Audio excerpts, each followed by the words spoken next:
As movie fans, we all have arguments about what is our favorite and what is our least favorite in a series of films. But today I kind of wanted to switch that up a little bit and give you my argument for what is objectively the worst Halloween movie in the entire series. Let's talk about it.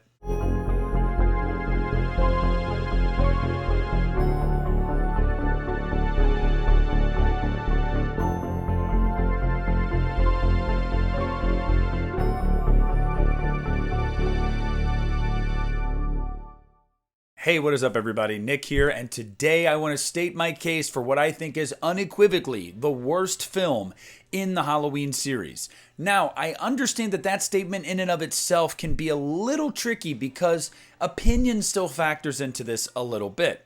Having said that, I want to inject some irrefutable evidence into this argument.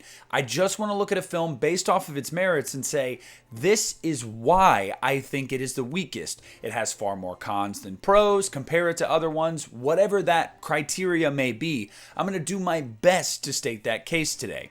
Now, getting into this, a lot of people could just right off the top name a couple Halloween movies. You'd hear Rob Zombie's 2 Halloween movies thrown up there simply because people didn't like the style or tone those movies had. You'd hear Halloween Ends thrown in there because people completely hated the direction that movie went. You'd hear Halloween 3 even still to this day from some people because it's not a Halloween movie. I could go on and on about other films in this series that people would say are objectively the worst. But for me, it's really not even a contest. The worst film in the Halloween franchise is Halloween Resurrection. Now, again, you guys, if you know me, you know this is my least favorite, so am I cheating here? No, I think it is objectively the worst. It just also happens to be my least favorite.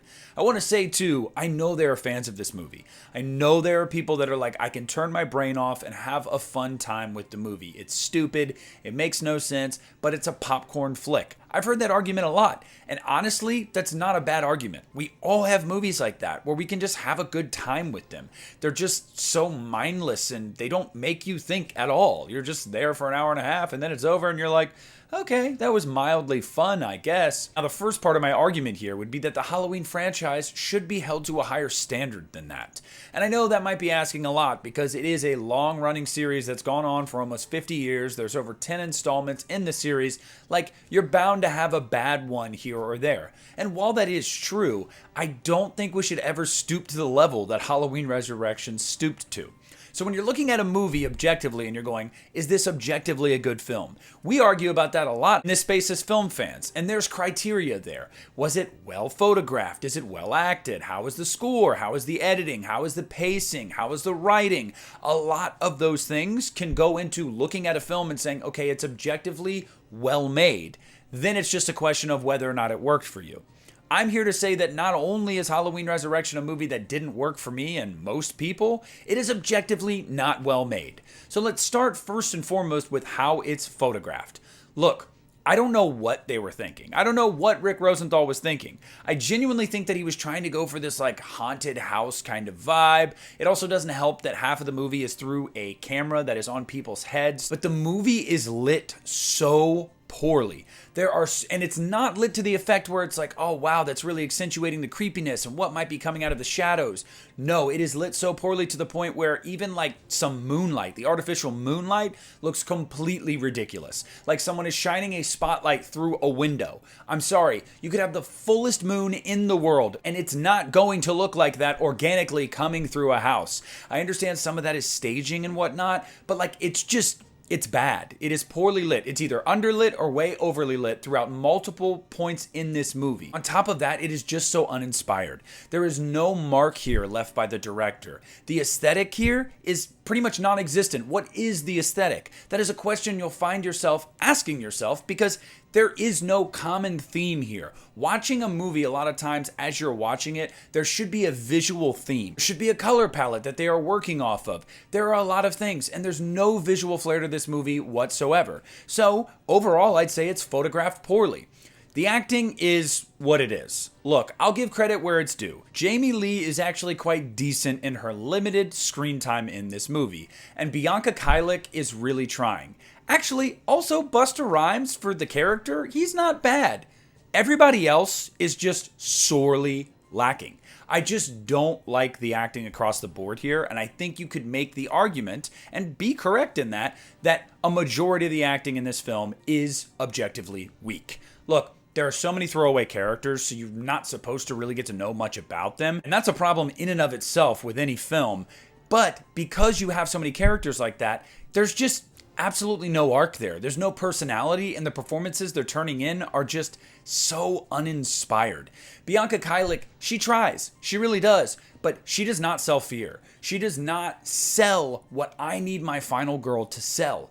And it's a bummer because I like her. I like her. I've seen her in other movies and I like her. She definitely became a better actress. Didn't have a huge career or anything, but she made something of herself after Resurrection.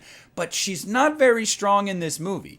The acting across the board, it is a problem when the first 10 minutes of your movie have the best acting in the movie. And then the rest of it is a bunch of fake screams, weird cringy moments of interaction between characters. It's just none of it's good. None of it is good enough. And I think you could make the argument the acting is overall objectively weak in this movie. Now let's talk about the music. Look, the theme in this movie is actually quite good. I like the rendition of the theme for this film. The problem is, it is the only original theme that shows up consistently throughout this film, and they use it at such weird times. On top of that, every other piece of music is this like just early 2000s weird, I don't even know. Like, you know what I'm talking about though. You saw movies from this time and it was just this like trying really hard to be suspenseful and be cinematic, and it's just so weird. It doesn't play with the movie at all. So the score is just a mess. While I like the rendition of the theme, it's not used properly, and it's just not enough to carry the rest of the sound design in this movie that is objectively weak. Then you talk about the atmosphere with this film, or I guess I should say with Halloween Resurrection, the lack thereof. Halloween Resurrection is one of those movies in the Halloween franchise, and there are very few of them that are like this, that is pretty much devoid of any Halloween atmosphere. The one scene you get that you could actually maybe make the argument for was done on a soundstage, so it's outdoors at night, and it just looks so cheap. It's kids walking up to the house, laying a jack-o'-lantern that is so obviously plastic, and it's just, it doesn't work. It doesn't work. It's just like this over-exaggerated moonlight. You don't really get to see that fall color palette, that aesthetic, that atmosphere. I talk about that a lot. Say what you will about Rob Zombie's Halloween, uses a lot of oranges, yellows, reds, browns. A lot of the better movies in this series, at least when it comes to atmosphere, utilize those colors. So Halloween Resurrection doesn't feel like it takes place around Halloween at all. This movie was shot on a soundstage mostly, and you can tell. And even the stuff that wasn't on a soundstage, it just looks like, I don't know, spring?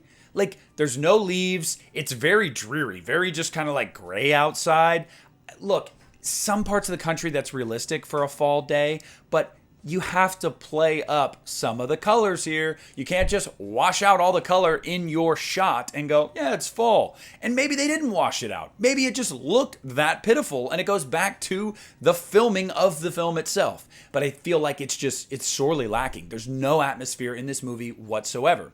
The effects in this movie, again, very, very bad. Look, I understand arguments for enjoying this movie, but I will go to bat for the fact that the effects in this movie are absolutely terrible. I think no further than Jen getting her head cut off and clearly seeing the stump of a mannequin. I don't know how that made it into the film. I don't know how nobody said anything about that. It is atrocious. And there's no blood, no fake blood, nothing. It's just a plastic stump. It is horrible. Don't know how it made it into the movie. Even some of the other effects where you get Thomas Ian Nicholas's character getting stabbed in the head, clearly it's not him. It is a watermelon with a wig on, and you can clearly tell. And the fact that they had to cut to behind him and it's completely stationary when it happens and the knife goes in just the way it does just looks so unrealistic. There is so much about the effects in this movie that are not good. Now, I will say, I do like the effects of, the burning shed and Michael in that shed. That's real fire. I like that. That's cool. But like the kills? No, piss poor. But the worst part about Halloween Resurrection is it just kind of exists. There is no plot. There is no point. There are no themes they're playing off of. There is no grand scheme here. It is solely just, we wanted to make another movie after the last one was so successful and made a lot of money for us, so let's pump another one out. We have nothing to say here, no ramifications for the future of the franchise or even digging into the past aside from the first 10 minutes of the movie. It just exists. It's just here. And it is a film that truly feels like that too. You have no idea why you're watching it most of the time because you're just like, what is this offering to the series? Why is this happening? Well, because it was a cash grab. It's just that simple. But it just doesn't justify its existence at all. It is just here. The movie has nothing to say. And if you are a film and that is your number one quality, your calling card, that is a cardinal sin. Now, as I said from the beginning, I totally understand why a lot of people have a good time with this movie. This video is not for me to tell you that you're wrong for that, because that is just opinion. If you have fun with it, you have fun with it. And nothing anybody else says is going to change the enjoyment you have for a film. But I wanted to try to just kind of make the case of, I think this is objectively the weakest. And I feel like 9 out of 10 people that do have a fun time with this movie will tell you the same thing. Yeah, objectively, it's probably the worst Halloween movie. But I take nothing away from anybody that enjoys this film. I just think that with Halloween, I expected more. And we should have gotten more, frankly. The series deserved better than Resurrection gave us. And I know a lot of people will say the same for Halloween Ends and Rob Zombie's Halloween or Rob Zombie's Halloween 2. But I'll maintain at the end of the day, they have better acting. There is a story there. There's a point whether you liked it or not. There is a better visual style to the film. There are themes being played off of. All of those things I think objectively make them stronger films, front to back, than Halloween Resurrection. But I want to hear down below if you guys think I nailed it. Do you think that Halloween Resurrection, given the criteria I laid out, is objectively the weakest film in the Halloween franchise? I want to hear down below in the comments section. Please leave a like on this video. Subscribe to my channel if you haven't already. This is Nick. I took a couple days off, but I'm back with you. I'm re-energized. I'm ready to go. We're not going back. Thank you so much for stopping at the Lost River Drive-In, and I'm pulling out.